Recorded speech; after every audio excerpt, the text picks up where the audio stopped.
Hello my dear students and subscribers, எல்லாரும் எப்படி இருக்கீங்க? நல்லா இருக்கீங்களா?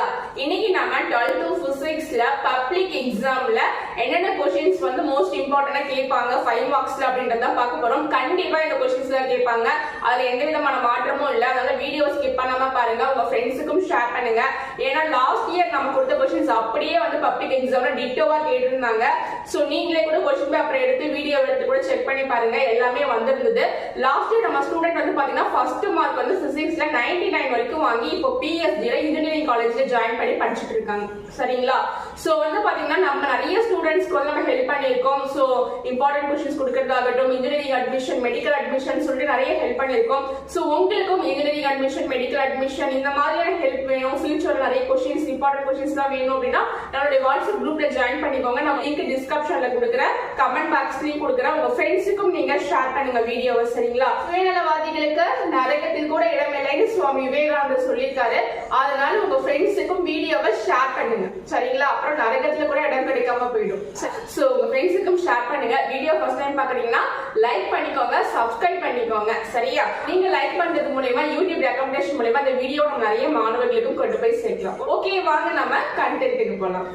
ஓகே, இப்போ நான் சாப்டர் 1ல கூடிய இம்பார்ட்டன்ட் क्वेश्चंसலாம் சொல்லிறேன். ஃபர்ஸ்ட் நோட் பண்ணிக்கோங்க.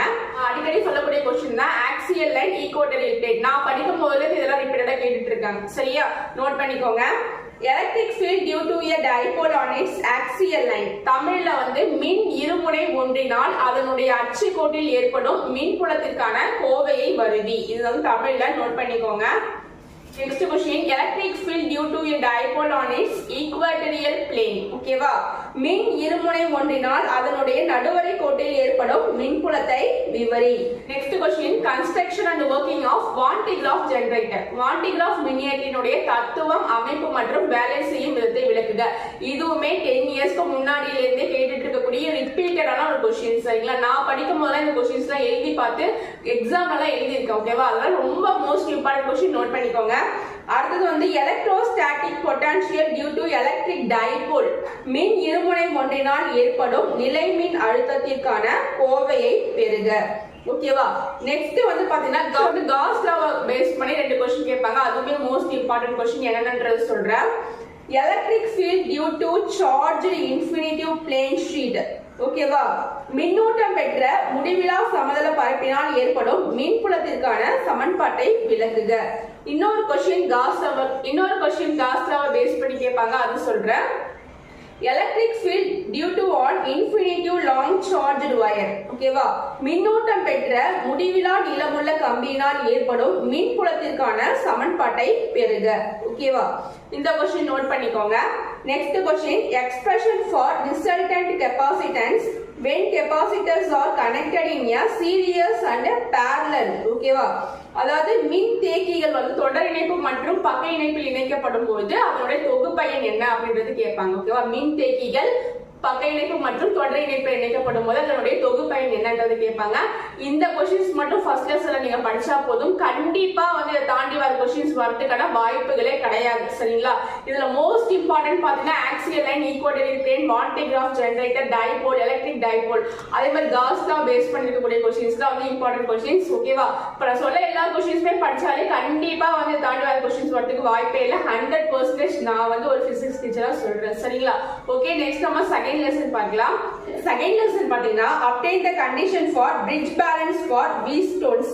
வீஸ்டோன் சமணச்சுற்றில் சமநிலைக்கான சமன்பாட்டை பெறுக அப்படின்னு கேட்பாங்க. ஓகேவா? வீஸ்டோன் சமணச்சுற்றில சமநிலைக்கான சமன்பாட்டை பெறுகன்னு கேட்பாங்க. இது வந்து ஒரு மோஸ்ட் இம்பார்ட்டன்ட் क्वेश्चन. சரியா? நோட் பண்ணிக்கோங்க. Explain equivalent resistance of a series and parallel. மின்தடையாக்கிகள் தொடர் இணைப்பு மற்றும் பக்க இணைப்பில் இணைக்கப்படும் போது அதனுடைய தொகுப்பயன் மின்தடையை காண்க. இந்த question most important question. Note பண்ணிக்கோங்க. Next question, describe microscopic model of current and obtain general form of Ohm's law. மின்னோட்டத்தின் நுண்மாதிரி கொள்கையை விவரித்து அதிலிருந்து ஓம் விதியின் நுண் வடிவத்தை பெறுக. இந்த क्वेश्चन வந்து ஒரு இம்பார்ட்டன்ட் क्वेश्चन. நோட் பண்ணிக்கோங்க. அடுத்தது how the EMF of two cell compared using potentiometer. மின்னழுத்தமானியை பயன்படுத்தி இரண்டு மின்கலங்களின் மின்னியக்கு விசைகள் எவ்வாறு ஒப்பிடப்படுகின்றன? இந்த கொஸ்டின் மோஸ்ட் இம்பார்ட்டன்ட் கொஸ்டின். ஓகேவா? EMF அதாவது மின்னழுத்தமானியை பயன்படுத்தி எப்படி ரெண்டு மின்கலங்களுடைய மின் இயக்கு விசைகள் வந்து ஒப்பிடப்படுது அப்படின்றத கேட்கிறாங்க. சரியா? அது வந்து explain the determination of internal resistance of a cell using voltmeter. வோல்ட்மீட்டரை பயன்படுத்தி மின்கலத்தின் அகமின் தடையை காண்கன்னு கேட்கிறாங்க. ஓகேவா? வோல்ட்மீட்டரை யூஸ் பண்ணி மின்கலத்தினுடைய அகமின் தடையை கண்டுபிடிக்க சொல்றாங்க. Explain the determination of internal resistance of a cell using voltmeter. ரொம்ப important question. Next question. Obtain the macroscopic form of Ohm's law from its microscopic form and discuss limitation. ஓகேவா? இது வந்து ஓம் விதியினுடைய நுண்மாதிரி அமைப்பில் இருந்து ஓம் விதியின் பயன்பாட்டு வடிவத்தை பெறுக, அதனுடைய வரம்புகளை விவாதி அப்படின்னு சொல்லி கேக்குறாங்க. ஓகேவா? இந்த क्वेश्चंस நோட் பண்ணிக்கோங்க. இது பாத்தீங்கன்னா வீஸ்டோன் பிரிட்ஜ், மீட்டர் பிரிட்ஜும் பாத்துக்கோங்க. இந்த லெசன்ல வந்து மீட்டர் பிரிட்ஜும் பாத்துக்கோங்க. நீங்க வந்து பிராக்டிகல்ல பண்ணுவீங்க இல்லையா மீட்டர் பிரிட்ஜ், அதுமே பாத்துக்கோங்க. ஏன்னா அதுவுமே வந்து பப்ளிக் எக்ஸாம்ல இதுக்கு முன்னாடி கேட்டிருக்காங்க. ஓகேவா? வீஸ்டோன் பிரிட்ஜ், மீட்டர் பிரிட்ஜ், அப்புறம் ஓம்ஸ் லா பேஸ் பண்ணி இருக்கக்கூடிய அந்த क्वेश्चंस. ஓகேங்களா? அதுக்கப்புறம் சீரிஸ் அண்ட் பேரலல் சர்க்யூட்ல வந்து அந்த ரெசிஸ்டன்ஸ் வந்து கனெக்ட் பண்றாங்க இல்லையா, மின்தடைகள் தொடர் இணைப்பு மற்றும் பக்க இணைப்பில் இணைக்கப்படும் பொழுது ஒரு क्वेश्चन கேட்டிருக்காங்க இல்லையா, அது இது எல்லாத்தையும் பாத்துக்கோங்க. கண்டிப்பா இதை தாண்டி வர क्वेश्चंस வரதுக்கு வாய்ப்பு இல்ல. சோ செகண்ட் லெசனை பொறுத்த வரைக்கும் இதுதான் மோஸ்ட் இம்பார்ட்டன்ட் क्वेश्चन. சரிங்களா? Next we are going to see about third lesson. ஓகேவா? Third lesson பாத்தீங்கன்னா obtain an expression for the magnetic field at a point due to an infinitely long straight conductor carrying conductor. மின்னோட்டம் பாயும் முடிவிலா நீளம் கொண்ட நேர்கடத்தியில் ஒரு புள்ளியில் ஏற்படும் காந்தப்புலத்திற்கான கோவையை வருவி. இந்த क्वेश्चन நோட் பண்ணிக்கோங்க. Second question, deduce the relation for the magnetic field at a point along the axis of a circular coil carrying current. மின்னோட்டம் பாயும் வட்ட வடிவ கம்பிச்சுருளின் அச்சில் ஒரு புள்ளியில் ஏற்படும் காந்தப்புலத்திற்கான கோவையை பெறுக. ஓகேவா? Next question, deduce an expression for the force acting on a current carrying conductor placed in a magnetic field.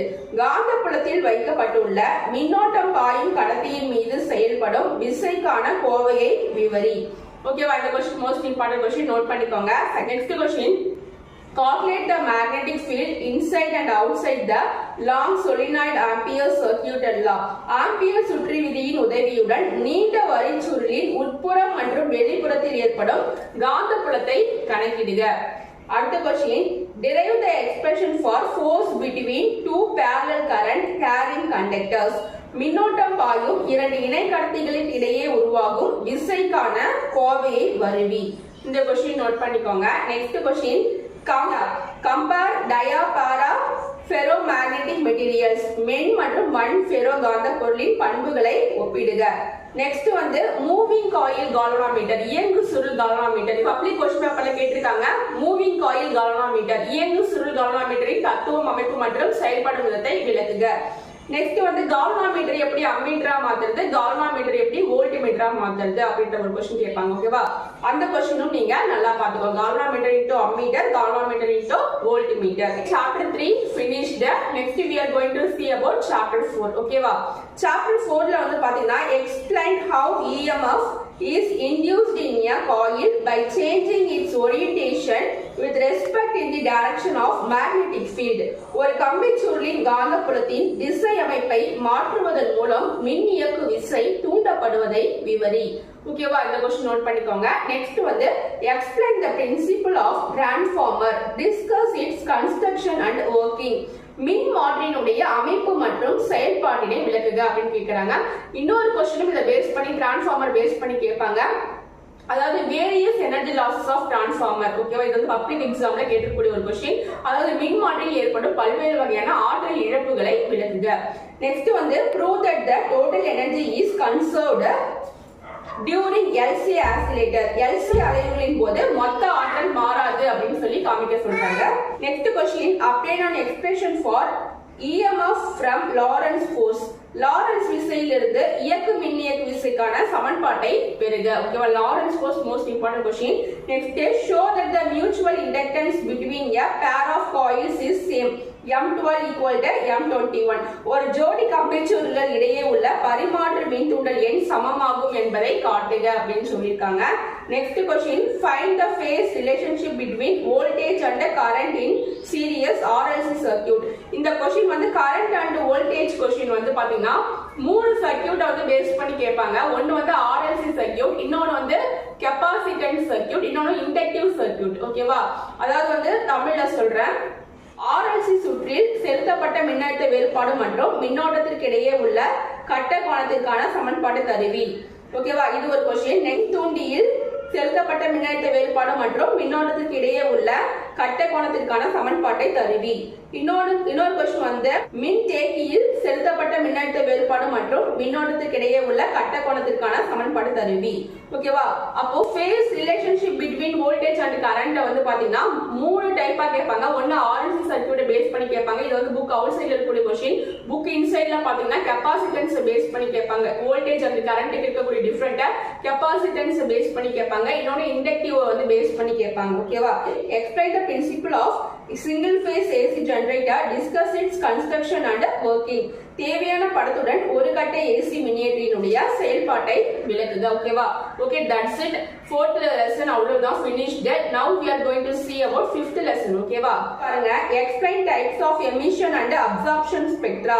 வெளியீடு மற்றும் உட்கவ நிறமாலை வகைகளை விளக்குக. ஓகேவா? ரெண்டுமே படிச்சுக்கோங்க. வெளியீடு நிறமாலை கேட்பாங்க, உட்கவ நிறமாலை கேட்பாங்க. ஓகேவா? இந்த வருஷமே இப்பவே பாத்தீங்கன்னா ஆஃப் இயர்ல வந்து பாத்தீங்கன்னா ஒரு டிஸ்ட்ரிக்ட்ல வந்து வெளியீடு நிறமாலை கேட்டிருந்தாங்க. இன்னும் சில டிஸ்ட்ரிக்ட்ல உட்கவ நிறமாலை கேட்டிருக்காங்க. அதனால ரெண்டுமே நீங்க படிச்சுக்கோங்க. So explain types of emission ஸ்பெக்ட்ராவும் படிச்சுக்கோங்க, அப்சார்ப்ஷன் ஸ்பெக்ட்ராவும் படிச்சுக்கோங்க. Next question, write down properties of electromagnetic waves. நான் சொன்னலையா ப்ராப்பர்ட்டிஸ் பேஸ் பண்ணி ஒரு क्वेश्चन கேட்பாங்கன்னா இது electromagnetic waves ப்ராப்பர்ட்டிஸும் கேட்பாங்க. ஓகேவா? Next question, write down Maxwell equation in integral form.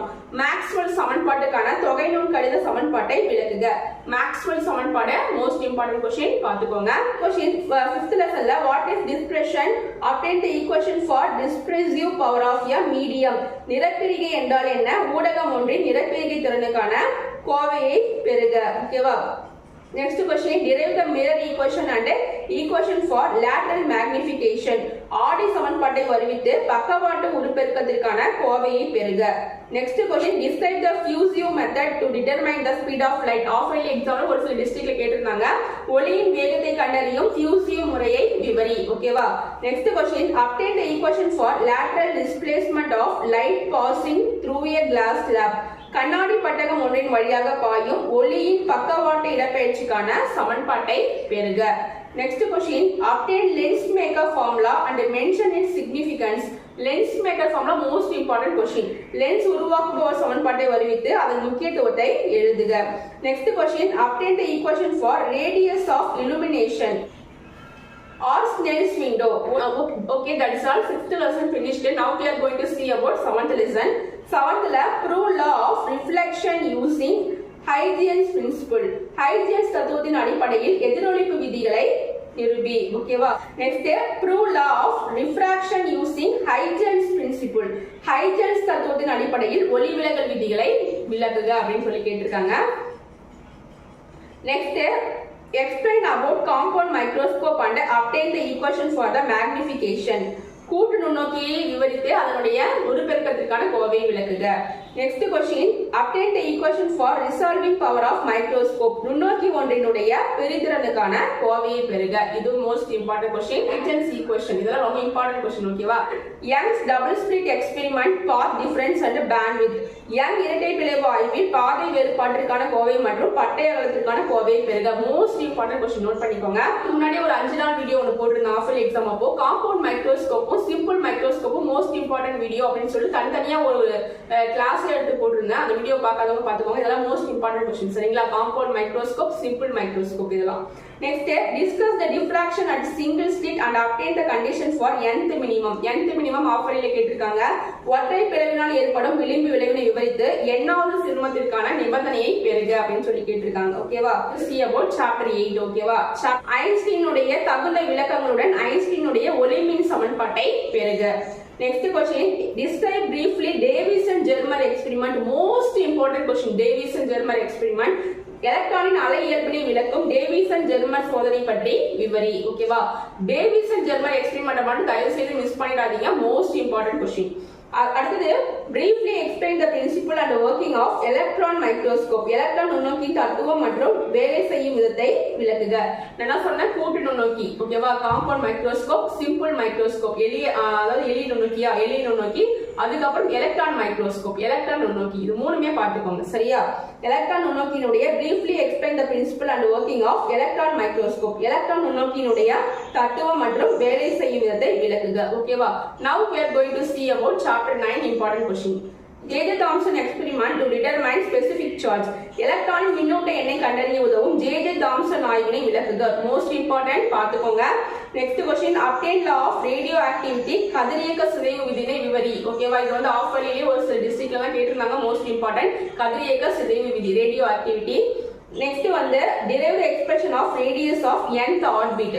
எலக்ட்ரானின் எண்ணாவது சுற்றுப்பாதை ஆரத்திற்கான கோவையை பெறுக. எலக்ட்ரானுடைய எண்ணாவது சுற்றுப்பாதை ஆரத்திற்கான கோவையை வந்து கண்டுபிடிக்க சொல்லியிருக்காங்க. Next derive one expression for energy of nth orbit. எலக்ட்ரானின் எண்ணாவது சுற்றுப்பாதையினுடைய இயக்க ஆற்றலுக்கான கோவை. ஓகேவா, எண்ணாவது சுற்றுப்பாதைக்கான ஆரத்திற்கான கோவையும் எண்ணாவது சுற்றுப்பாதைக்கான இயக்க ஆற்றலுக்கான கோவையும் கேட்கிறாங்க. ஓகேவா, அப்போ ரெண்டுத்தையும் பார்க்கணும். derive the expression of radius of nth orbit, இன்னொன்று வந்து எனர்ஜி ஆஃப் nth orbit. ரெண்டு கொஸ்டினையும் நீங்க வந்து என்ன பண்ணுங்க, கம்பேர் பண்ணி படிச்சுக்கோங்க. Next question, discuss about alpha, beta, gamma emission process with example. Alpha சிதைவு, பீட்டா சிதைவு மற்றும் காமா சிதைவினை எடுத்துக்காட்டுடன் விளக்குக. இது ஒரு most important question. Next question, nuclear reactor working with diagram. படத்தின் உதவியுடன் அணுக்கரு உலை வேலை செய்யும் விதத்தை விளக்கவும். அணுக்கரு உலை வேலை செய்யக்கூடிய விதம் வந்து கேட்பாங்க, most important. Next we are going to see about 10th chapter. ஓகேவா, explain the construction of wave rectifier, full wave rectifier. இது வராத क्वेश्चन பேப்பரே கிடையாது, most important, half wave rectifier, full wave rectifier. Next question, how Zener diode working as voltage regulator. Zener diode எவ்வாறு மின்னழுத்த சீரமைப்பானாக செயல்படுகிறது. ஓகேவா, Zener diode base பண்ணி ஒரு क्वेश्चन வரும். explain amplitude modulation with diagram. வீச்சு பண்பேற்றத்தை தேவையான படத்துடன் விவரி. லாஸ்ட் இயர் பப்ளிக் எல்லாம் கேட்டிருக்காங்க, வீச்சு பண்பேற்றம், amplitude modulation. next question, explain basic element of communication system with the necessary block. தகவல் தொடர்பு அமைப்பின் அடிப்படை உறுப்புகளை தேவையான கட்டப்படத்துடன் விவரி. ஓகேவா, தகவல் தொடர்பு அமைப்புடைய அந்த உறுப்புகள் எல்லாம் உள்ள வரைய சொல்லுவாங்க. Next question, write note on photo diode. ஒளி டயோட் என்பதை பற்றி குறிப்பு எழுதுக அப்படின்னு சொல்லி கேட்டிருக்காங்க. Next question, explain working principle of a solar cell, mention its application. சூரிய மின்கலம் வேலை செய்யும் விதத்தை விளக்குக. சூரிய மின்கலம் வேலை செய்யும் தத்துவத்தை விவரி, அதனுடைய பயன்களை குறிப்பிடுக. ஓகேவா, அப்ளிகேஷனை பேஸ் பண்ணி क्वेश्चन கேட்பாங்க. அப்ப இதையும் பார்த்துக்கோங்க. சூரிய மின்கலம் வேலை செய்யும் தத்துவத்தை விவரி, அதனுடைய பயன்களை குறிப்பிடுக. Next question, what is an LED, give the principle of its operation with a diagram. ஒளி உமிழ் டயோட் என்றால் என்ன, செயல்படும் தத்துவத்தை படத்துடன் விவரி அப்படின்னு சொல்லி கேட்டிருக்காங்க. இப்ப நான் சொன்ன क्वेश्चंस எல்லாமே மோஸ்ட் இம்பார்ட்டன்ட் क्वेश्चंस. ஓகேங்களா, எல்லாத்தையும் நல்லா தரவா படிச்சுக்கோங்க. ஒரு ஸ்டூடெண்ட் வந்து பாத்தீங்கன்னா பப்ளிக் எக்ஸாம்க்கு இம்பார்ட்டன்ட் क्वेश्चन கொடுங்கன்னு சொல்லி கேட்டுட்டே இருந்தாங்க. சாரி ஃபார் டிலே, எனக்கு என்னுடைய பர்சனல் ஒர்க் காரணமாக தான் இவ்வளவு டிலே ஆயிடுச்சு, சாரி. இப்போ நான் கொடுத்துருக்கேன், நீங்க நல்லா படிச்சுக்கோங்க. ஓகேவா, நீங்க சேனலை ஃபர்ஸ்ட் டைம் பாத்தீங்கன்னா சப்ஸ்கிரைப் பண்ணிக்கோங்க, லைக் பண்ணுங்க, உங்க ஃப்ரெண்ட்ஸுக்கும் வீடியோவை ஷேர் பண்ணுங்க, நம்மளுடைய வாட்ஸ்அப் குரூப்ல ஜாயின் பண்ணிக்கோங்க. ஓகேவா, ஓகே, பை. மீண்டும் மற்றொரு வீடியோவோட நான் உங்களை சந்திக்கிறேன்.